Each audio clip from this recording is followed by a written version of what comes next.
the house on Hollow Creek Road. Sarah slammed the bedroom door shut, her whole body shaking. Her heart was hammering so hard she thought it might tear through her chest. The second the door clicked shut, a deep, guttural voice rolled out from somewhere inside the room behind her. "This house is mine.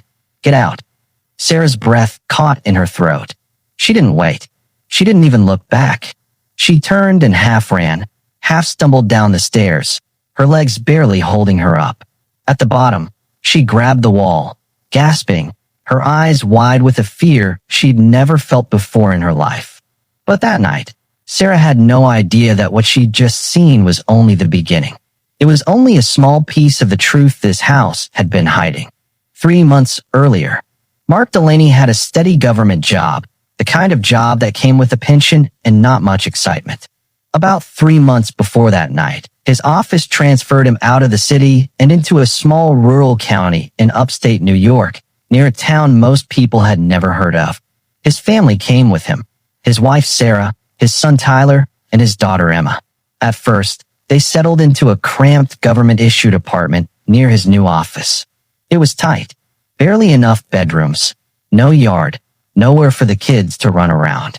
Mark hated it, but it was all they could afford on short notice. About 2 months in, Mark met a local real estate agent named Ryan Cole. Ryan was smooth-talking, always smiling a little too easily, the kind of guy who seemed to know everyone in town. One afternoon, Ryan offered to show Mark a property just outside of town. "Trust me," Ryan said, "you're gonna love this one." They drove out past the edge of town, down a long gravel road lined with thick trees, until the road curved and the house came into view. Old, but strikingly beautiful. 2 stories, 3 rooms downstairs, 2 up, a wraparound front porch, a big overgrown garden out front with 2 rusted old swing sets, and towering oak tree. On every side, the highway wasn't far, but far enough that you couldn't hear a single car from the yard. From one of the upstairs windows, you could see the highway clearly. From the other, you could just make out the top of Mark's new office building in the distance. Mark fell in love with it instantly. "This place is incredible," he said. "What's the rent?" Ryan smiled. $600 a month. Mark actually laughed out loud. $600? For a house this size? "The owners live overseas," Ryan explained. "House has been sitting empty for years. They don't need the rent. I actually talked them into renting it out just so the place doesn't fall apart from neglect. I manage it for them." That was all it took. Mark didn't ask another question. That Sunday, he brought Sarah and the kids out to see it. Tyler bolted straight for the old swing set. Emma took off running through the overgrown garden, laughing. But Sarah stood in the doorway, arms crossed, looking around slowly. The house was beautiful, but something about it didn't sit right with her. "Ryan," she said carefully, "this house has been empty for years, and it's this cheap?" "It's old, ma'am, and it's out here in the middle of nowhere. Nobody wants to live this far from town anymore. Everyone's chasing the city now. Half the families out here have moved and rented their places out just like this one. Some sold. Some just visit on holidays." It didn't fully convince Sarah, but Mark had already made up his mind. He handed Ryan a deposit on the spot, and by the next month, the Delaney family had moved in. Mark had never been a religious man, so there was no blessing, no housewarming, not even a small altar set up anywhere in the house. Nothing settling in. Sarah spent the first few days cleaning. Within 4 days, the downstairs was spotless, and the family mostly stayed on that level. Tyler and Emma kept running upstairs to explore, but Sarah kept pulling them back down. "Don't go up there," she'd say. Mark had never been a religious man, so there was no blessing, no housewarming, not even a small altar set up anywhere in the house. Nothing. Settling in. Sarah spent the first few days cleaning. Within 4 days, the downstairs was spotless, and the family mostly stayed on that level.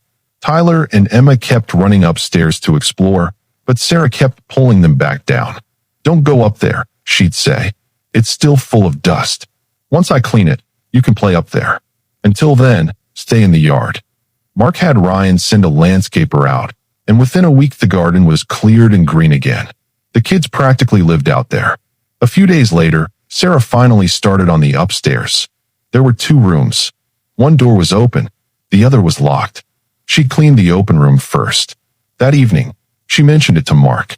There's a locked room up there. Can you get Ryan to send a locksmith or something? Why bother?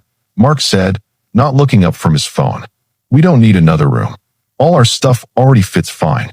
If a guest comes, the one open room is enough. But Sarah kept pushing, and eventually Mark gave in and called Ryan. A locksmith came out, popped the lock, and Sarah cleaned that room too. That was the day everything changed. The first signs. At first, it was small things. Easy to explain away. Easy to ignore. One night, Mark was running late at the office. Sarah put the kids to bed and sat alone in the living room, waiting. The house was unusually quiet, too quiet. Then she felt it, like someone had walked slowly right behind her. She spun around. Nobody there, but the kitchen light was on. I turned that off, she thought. She walked in and flipped the switch. A little while later, Mark got home, ate dinner, and went to bed. Sarah stayed up doing dishes. From the living room, she heard a faint sound, a shifting, like answer. She figured he'd already gone up. She checked on the kids, both sound asleep, then headed to her own room. The second she stepped through her bedroom door, the kitchen light flared bright for a split second, then shut off on its own. The next day, after the kids left for school and Mark left for work, Sarah went back upstairs looking for something. She heard a faint noise coming from the second room, the one that had been locked. She stood outside the door for a long moment. Then, gathering her nerve, she pushed it open. Something felt wrong the moment she stepped inside. The room was big, bigger than she remembered from cleaning it, but it had an abandoned, frozen-in-time feeling, like whoever lived there had left in the middle of something and never came back. An old wooden wardrobe stood against one wall. A broken chair sat in the corner, and in the far corner, a small pile of old, dust-covered toys. She hadn't noticed any of that when she cleaned it. She told Mark about it that night. I went into that locked room again today. It's huge in there, and it felt wrong. Like someone shut that room up on purpose and never came back. Mark just shrugged it off. House sat empty for years. Maybe the owners had to leave the country in a hurry. That'd explain it. Then Tyler came sprinting down the stairs, crying. Mom, that kid took my toy. Mark and Sarah both froze. What kid? The one upstairs. He plays with me every day. There's an old lady with him too. He always plays with me in the evening, but today he wouldn't give my toy back, so I grabbed it away from him. And that lady, she came after me. The color drained from Sarah's face. Buddy, you probably had a dream, Mark said, guiding him toward the TV. He turned on a cartoon and came back out to Sarah and Emma. He's just a little kid, Mark said. Sometimes kids mix up dreams with real life. But Emma had gone quiet, and she looked scared too. A few days later, Emma came home early from school. She'd had an exam that morning. She rang the doorbell, and before she could even knock, the front door swung open on its own. Emma hesitated, then stepped inside slowly. The smell of dinner cooking drifted from the kitchen. Mom, no answer. She walked toward the kitchen. The smell of food shifted, turned rotten, sour, rancid, right before her eyes reached the doorway. She looked inside and screamed. Sitting on the kitchen floor were an old woman and a small boy, eating with their hands straight off the tile. The food in front of them was black and rotted, crawling with the smell of decay. Emma bolted out of the house, running full speed. She nearly collided with Sarah and Tyler, who were just coming back from a walk. Emma threw herself into Sarah's arms, sobbing. Mom, there's someone inside. Sarah's stomach dropped. She had locked that door herself before leaving. How had Emma even gotten in? She called Mark immediately. Something is wrong with this house. You need to come home right now. Sarah told him everything Emma had described. That night, Sarah checked on the kids. Tyler was still awake. Mom, that boy wants me to come play with him. What boy? The one who lives upstairs with his grandma. Emma spoke up too, her voice trembling. Mom, I keep seeing them. Both of them. Everywhere. Then, from upstairs, came a sudden, heavy crash, something hitting the floor hard. Sarah's whole body went cold. The kids froze in terror. She rushed them into Mark's room, where he was already asleep. She sat them down, told them not to move, and crept up the stairs alone. The first room was fine. Then she opened the door to the second room, and there they were, an old woman and a small boy, lying motionless on the floor. Their eyes were wide open, staring straight at her. Sarah slammed the door and bolted, but a voice thundered from behind the wood. "This house is mine. Get out." She ran. The investigation.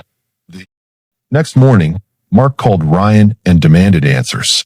Ryan hesitated, then said, "There's a paranormal investigator a couple towns over. Name's Dale Whitfield. Maybe he can figure out what's going on." That evening, Dale Whitfield showed up with his assistant, Monica. They set up equipment throughout the house: EMF meters, thermal cameras, digital voice recorders. When they reached the upstairs room, the EMF meter went off the charts, screaming with static. "There's something here," Dale said, his voice low. "Something strong." They tried to make contact. Every single piece of equipment died at once. Batteries drained in seconds. All of them, simultaneously. Dale and Monica stared at each other. "Whatever's in this house," Dale said quietly, "it's more powerful than anything I've dealt with before." Dale connected Mark with a local exorcist named Father Callahan, a retired priest known in the area for handling cases like this. Callahan told them to leave the house immediately. Mark refused. "I've already paid a year's rent up front. I can't just uproot my whole family overnight." Callahan told them to keep a candle burning in the yard at all times and to stop cooking any food inside the house. That Saturday, Callahan came out with Dale. He walked through the entire house, reciting prayers, sprinkling holy water. Everywhere the water touched a spot the spirits had been, the wood seemed to darken, almost like it was burning from the inside. Then they entered the upstairs room. Callahan began his prayers. Objects lifted off the floor and flew across the room. The walls shook with violent, pounding impacts. Dale's equipment died again, all at once. Finally, Callahan stepped back, breathing hard. "I can't remove them," he admitted. "These spirits were trapped here long before your family ever arrived, and they can't be forced out. If you stay in this house, they will keep making themselves known, again and again." Mark finally made the decision. The family packed up and left the house on Hollow Creek Road for good. Sometime later, word came back that the house's true owner, an elderly man who'd been living overseas for decades, had passed away. After that, the house was shut up permanently. No one ever moved in again. To this day, the house still stands out there past the tree line, empty and silent. And they say that anyone who goes near it, anyone curious enough to peek through that upstairs window, still hears the same voice drifting down from the second room. "This house is mine. Get out."